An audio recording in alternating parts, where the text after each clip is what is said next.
listening to Anthony on the Virus, Sirius XM. Used to bring in Playboy. You'd be in school in the playground, and it was like drug deals going on. You'd be like, "Hey, check this out. Oh yeah, look at this one. I'll trade you this for that." What's wrong with the boy looking at naked bosoms? I see pretty girls. Beautiful girls. When I was a kid, I stole Wee magazine with Pia Zadora on the cover just to see her right. nipples. Oh, you Was that the one where she was in the bathtub? That was fucking I don't remember. No. All I ever did when I was a kid is my friend Scott, he had a fucking cat box full of cat shit, so I would get drunk and then take the daily paper and put all the cat shit in it and then put it back on the table so when his father opened the paper, cat shit fell on him. What a great gag. What a scumbag you were. Yeah, his dad back home after a hard day at work and open it, and 6 or 7 little cat turds would fucking fall all over him. What a douchebag. I would get drunk. We'd always get drunk in his house, and I would just urinate all over his faucets. I was like big. I remember being drunk in his bathroom. And I'm pissing all over the mirror and his fucking faucet handles and all over the floor. Why? I don't know. It just made me laugh to do so. You were a real fucked up drunk. I was a naughty boy. Wow, to just go start pissing on people's fucking faucets. But I mean really pissing on it. Not just a quick throw. No. Did you use the toilet at all during that session? I wouldn't have noticed it if there was there could have been a fucking flowers coming out of it for all I knew. Wow. No, why even open the fucking lid? Certainly not. God, that is funny. That is really funny. And then me and Tom Naylor would fucking get dog shit, like big wet pieces of dog shit, and put them in Glad baggies, and then throw them down the library book return slot. Oh, yeah. And we threw shit without baggies, too, but I mean, when we had to carry it. She's just trying to shush people. Yeah. Oh, we were awful at shit. Oh, wow, that is really funny. Cat shit in the newspaper rules, though. I suggest it to anyone. Because this cat shit stinks so bad, and you know there's going to be a couple of pellets of fucking litter in it. And then he just picks it up and it falls in his Do you know how surreal that is when you come home after a long day's work Oh. and you want to just read the paper, and the next thing you know, there's animal shit in your lap? You know how bad that cat must have got hit? He probably thought the cat did it. Snuck over there, opened the paper and shit and closed it. And then refolded it properly. Oh, is that great? Wow, are you a fucking degenerate? I love it. I was garbage. Oh, God. Nothing was better than that. No. Shit in people's mailboxes. Who would do that? You were big on the shit thing. That's funniest thing I've ever seen in my life, and I mean ever. When I was 6 or 7, and my friend Mark Rosenberg, we were sitting there in the fucking grass. Mark leaned back, and he put his hand. You've never seen a more fucking butterscotch pile of fucking wet dog shit. It was as fresh as the fucking. I'm surprised the dog wasn't actually walking away when he did it. He put his hand. He leaned back for a casual chat in the grass and stuck his hand in this pile of shit. And it's the funniest thing. I've never seen anything funnier. That was 32 years ago. And nothing has come close. Were you just doubled over crying laughing? It was incomprehensibly funny. Like, as a child, I didn't realize that anything could make you feel that kind of emotion. And that's all it took.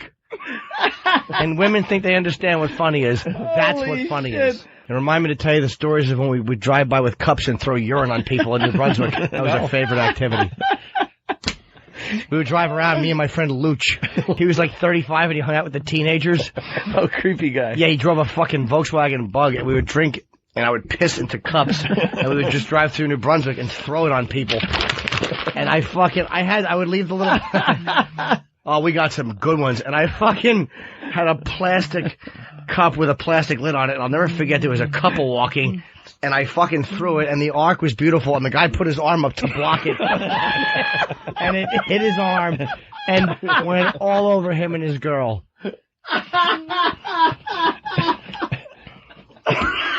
Oh, would I be so fucking Oh, he livid. had to be steamed. We would drive around with eggs and egg people all the time. I got a guy in New Brunswick. He probably remembers that. Yeah. That guy probably fucking remembers being hit, putting his arm up, and having just slow motion, having his cup hit him. And he's probably, if he's listening, he's probably told himself for the last 25 years it was beer. No. I told you. I told you guys that my friend fucking Stanley and Mike. Stanley was the bodybuilder. We were 13 playing asteroids, and Mike was 13. And so Stanley wasn't gay. He was just a fucking not a smart guy. He was a martial artist. Me, him, and Mike would just drive around in his rickety old truck, and they would show up with margarine dishes full of motor oil. And we would just go to people's open car windows and like throw the fucking motor oil all over the inside of their car on their console. Oh, you fucking scumbag. And I remember one time Stan ate some Chinese food and Mike had the hot mustard and we saw some pretty girl and Mike went, "Hey whore, have some mustard." And he threw it at her and she waved and then she waved the mustard at her.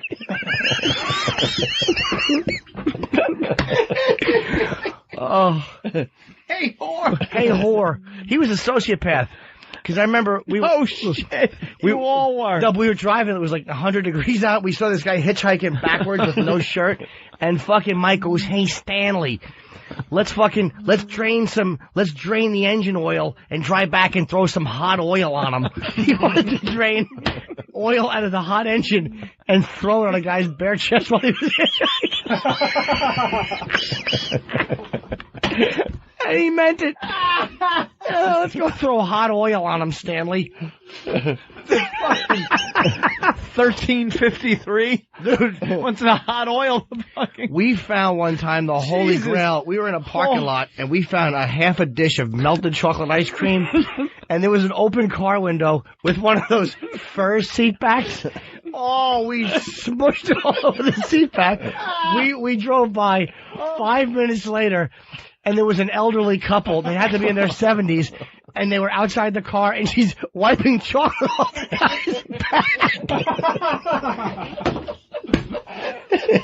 Oh, he must have been so hot under the collar.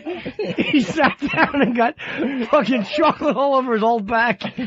Oh, it was perfect. Oh, that was a good one.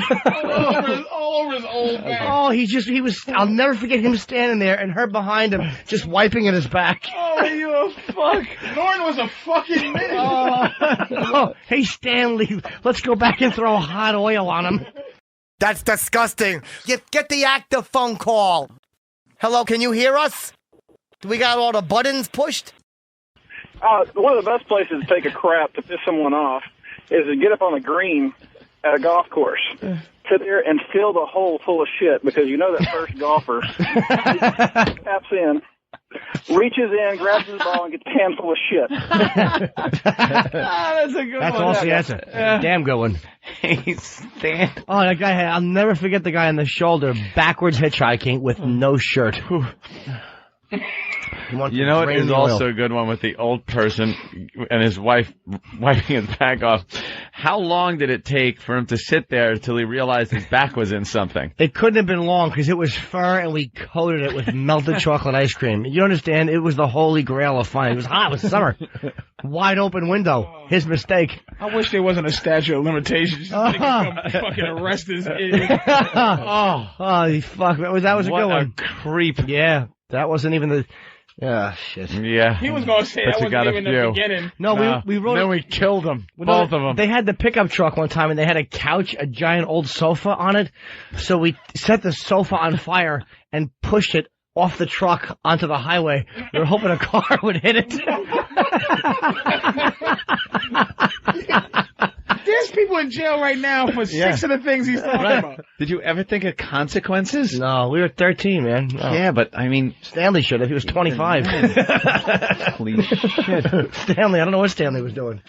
I know. We had an old Volkswagen Bug in the back of a pickup truck once and took it down the road about 60, 70 miles an hour and held onto the back of the bed, and kicked this thing out. And just watched it like chasing the car as it was rolling. And it was so good. And we were going to do that and then just leave. But nothing happened. Like, there weren't any cops. There wasn't an explosion. People didn't come out or anyway. So we backed up, lifted it back into the truck so we could do it again. It was so amazing looking to watch this thing just roll. I remember one time, me and my friend Marvin, he was a Puerto Rican Jew, Marvin Schnoll, he was a good friend of mine. We were hitchhiking, trick-or-treating. And one guy, we knocked on his door, and he didn't have any. He's like, I don't have no candy. No. Poor fuck. So Marvin took his gum out and put it over the guy's peephole at his door. So we're out in the yard. 5 seconds later, the older man runs out and grabs Marvin and puts him in a headlock and starts punching the top of his head. And I just stood there in my Halloween costume and watched. Just watching your friend get pummeled. Yeah, well, I held a fucking bag full of pennies and Milky Ways. Oh, is that fucking funny? No, I remember we was talking about, what was the thing you were talking about with the embarrassing stories? Remember that shit? What's the thing in school? You ever remember something that's so embarrassing to this day when you think about it, you go, ooh. We were talking about I guess the douche chill would be the way we describe it now. We had a talk one night about those moments. They're not embarrassing like, yeah, I farted and this chick smelled it. Not exposure type embarrassing. Things where, like, wow, who I am is just garbage. Yeah. Like humiliating little moments. Ugh. And for me, one of them. It's not even that. It's awful. Do you understand? Like, and you just think back and go, oh. Yeah. I was in class. And there was a whole class full of people. It was dead silent. And this guy walked by the outside of the classroom door, and I was, I think, a sophomore in freshman high school. And there's seniors in the class, it was a math class. And the guy walked by the outside door, and he was singing.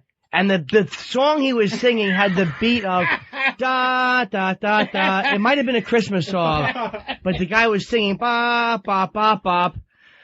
And I wanted to say, shut the fuck up, which would have probably gotten a big laugh. Yeah. But I bailed out and I went, shut up.